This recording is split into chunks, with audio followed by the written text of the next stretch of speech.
So my debate is about abortion, and I'm going to start with the pros about abortion. So number one, women who receive abortions are less likely to suffer mental health problems than women denied abortions. In the article, it states that women who were denied abortions felt more regret and anger, and less relief and happiness than those who received abortions. They also felt that it was the right decision a week after the procedure was done. Number two, women who are denied abortions are more likely to become unemployed, to be on public welfare, to be below the poverty line, and to become victims of domestic violence. The University of California at San Francisco found out that women who were denied abortions were 30 times more likely to be below poverty level. They also found out that 76% of the turnaways ended up on unemployed benefits compared with the 44% of the women who had abortions. In the article, it also explains that women who were unable to get an abortion would stay in an abusive relationship. Number three, abortion is an alternative to parenting. If a mother is not ready to raise a child, then abortion is an option for them. It becomes an option when the mother does not have the time, money, health, stability, or desire to raise the child. Some of the benefits that come from abortion is it allows the woman to continue pursuing their educational or career goals and work toward greater financial stability.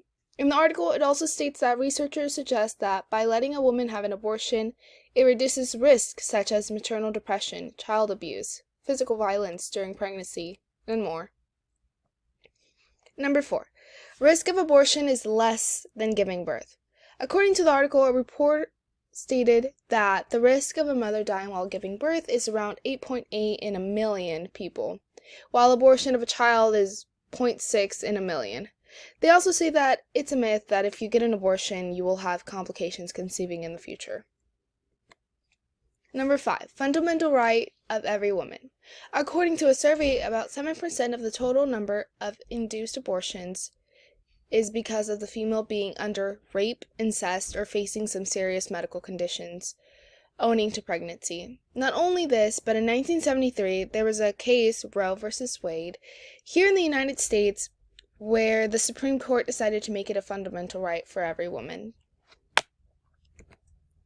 Number six, abortion. Abortion is not as expensive as parenting a child. It also gives an option to the mother to choose if they are ready to become a parent or not. Not only that, but the termination of the fetus is quick. Number seven, how easy it is. There are two ways that you can terminate your pregnancy. One of the ways is medical and the other one is surgical. Many of the women choose medical over surgeries because the process is very easy. 95% of the women who choose medical abortions will avoid the possible risk of surgery. Meanwhile, for the women who do choose to get the surgery, it's a quick procedure that takes approximately 10 minutes. But I read in the article that with the appointment and everything, it takes about 3 hours. And here are my sources that I used, and on some of them I used it twice. And these are my cons about abortion. Number one, side effects. Some of the side effects that come from abortion is pain, discomfort, bleeding, and injury to internal organs or reactions to the medication of the rare case. In the article, it stated that a woman's body is different, so it may not be the same for everybody, so you can expect some of these things, side effects. Number two, judgment from others. Many women face judgment from society as well as friends and family, forcing them to perform unsafe abortion procedures, which hampers their health. Not only do they get criticism from their close ones, but also from groups such as National Rights to Life committees. In the past years, we saw many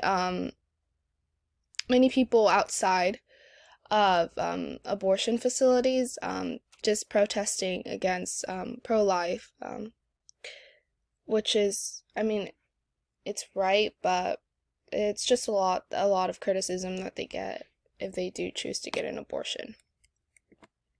Number 3, risk of medical abortions. With medical procedures, you would usually have to have a second procedure to remove parts of the pregnancy that have stayed in the womb. This happens about 13 out of 100 women. This usually happens from 14 weeks of pregnancy and going on from there. When they do proceed, they are usually in higher risk for infection or injury to the womb. This happens to a small number of women only. This happens when I previously talked about the two options that they had, medical or surgical. And it's usually like the pill where you take it. So these are some things that you could expect from that. Number 4, future childbearing. Conceiving a child starts to get difficult when the woman starts having many abortions. But early abortions that are not complicated by infection do not cause infertility or make it more difficult to carry a later pregnancy to term. If a woman does proceed with the abortion, the woman may feel sad that she was in a position where all her choices were hard ones. She may feel sad about ending the pregnancy. Some women also feel a sense of emptiness or guilt, wondering whether or not her decision was right. I feel like every person making that big of a choice will have these emotions. But I mean, depending on the situation of the woman, she could have done the right thing. Number 5, psychological damage.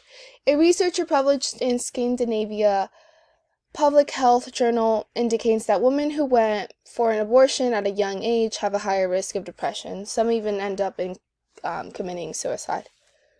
Number 6, abortion is murder. An unborn child are still considered to be human being by the government. It defies the word of God. The Bible does not draw a distinction between fetus and babies. By the time a baby is conceived, he or she is recognized by God. In the PowerPoint, it also states that babies have a right to life. They are created with unique genetic identity that remains unchanged throughout his or her life.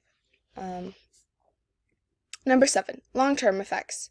Women who receive an abortion are more likely to have cancer, infertility, and substance abuse. The termination of a pregnancy causes a significant drop in the level of estrogen secreted in a woman's body, causing an increasing amount of cell growth in the breast tissue, creating a greater risk for cancer.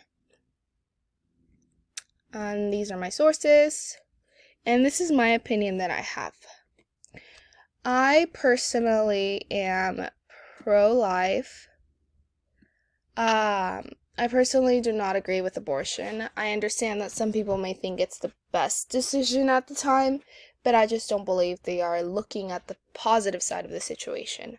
I believe things happen for a reason, and the child that they conceived was placed there by God, and that He has a plan for you and the baby. I understand that some women aren't ready to be parents, but there are other options such as adoption. A baby doesn't have to die just because you don't want it with you. And that is it. This is my presentation about abortion.